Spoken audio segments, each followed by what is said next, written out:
d'évaluer les pertes post-récolte au Togo, notamment dans la région des Savanes, où l'agriculture reste encore traditionnelle. Tel a été l'objectif fixé par mademoiselle Gokal Liebe, doctorante en sciences des aliments, à travers la tournée de formation tenue du 20 au 25 février dans la préfecture de Thônes. Cette initiative venait de l'orientation du laboratoire Lamikoda, parce que cette orientation s'inscrit dans la recherche-développement à la base, c'est-à-dire le soutien à la communauté par le fruit de la recherche. Donc voilà un petit peu le but, c'est de pouvoir aider les producteurs à éviter le gaspillage alimentaire. Durant le séjour, l'UEB et son équipe ont parcouru des champs de tomates, échangé avec les producteurs des 5 coopératives, qui enfin ont été formés sur la conservation des purées de tomates dans l'enceinte du nouveau marché de Dapan. On a transporté la matière première jusqu'ici ce matin. On les a lavés, on les a épépinés, on est passé par le broyage, du broyage à la cuisson, à l'étape de conditionnement, à l'étape du filtrage et du conditionnement. Et à la fin, la pasteurisation. Pour la pasteurisation, c'est une étape vraiment très importante pour la pertisation des légumes conditionnés. Sans la pasteurisation, le produit ou votre produit fini ne peut pas avoir une vie ou bien une durée de vie assez longue.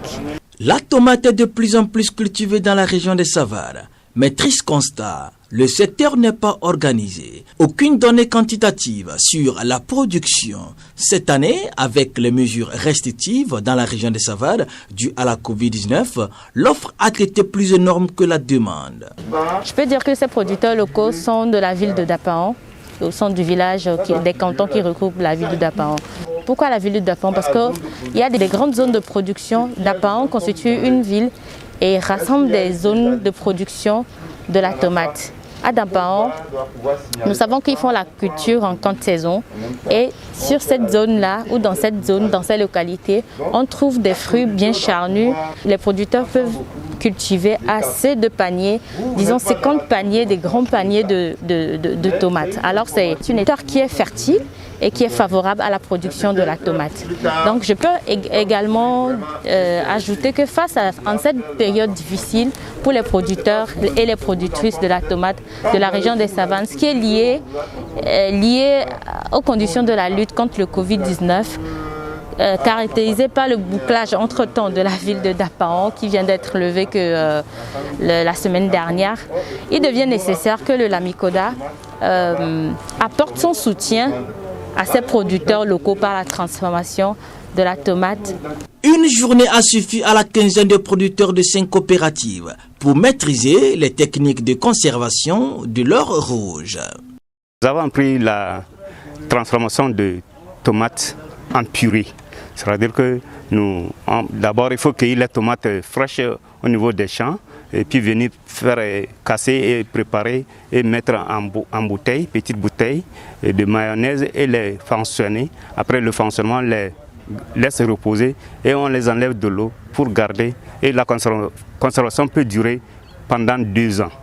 C'est ce que nous avons appris ici avec MIFA. Donc je crois que MIFA va les rendre au centuple ce qu'il est venu nous faire. Ça ne va pas nous s'arrêter à notre niveau. Nous allons transmettre cette connaissance au niveau de nos producteurs camarades. On a appris pour faire la transformation de tomates, c'est une bonne chose pour nous. Parce qu'avant que nous ne savons pas à faire, nous ne savons pas quoi faire. Des fois les tomates gâtent au sang, ça pourrit, on laisse partout, jusqu'à les moutons, les chèvres mangent. Donc ça nous a rendu du bien. On décrage, après on s'en va récolter ça au champ, on revient avec ça, on lave. Après d'avoir lavé fini, on coupe. Après d'avoir coupé fini, on écrase. Après d'avoir écrasé fini, on met ça au feu pour faire bouillir à 1 heure de temps. Après tout, on décharge, on filtre l'eau là pour enlever l'eau, on met dans les bouteilles pour garder. Il faut signaler que l'initiative est soutenue financièrement par le gouvernement à travers le MIFA.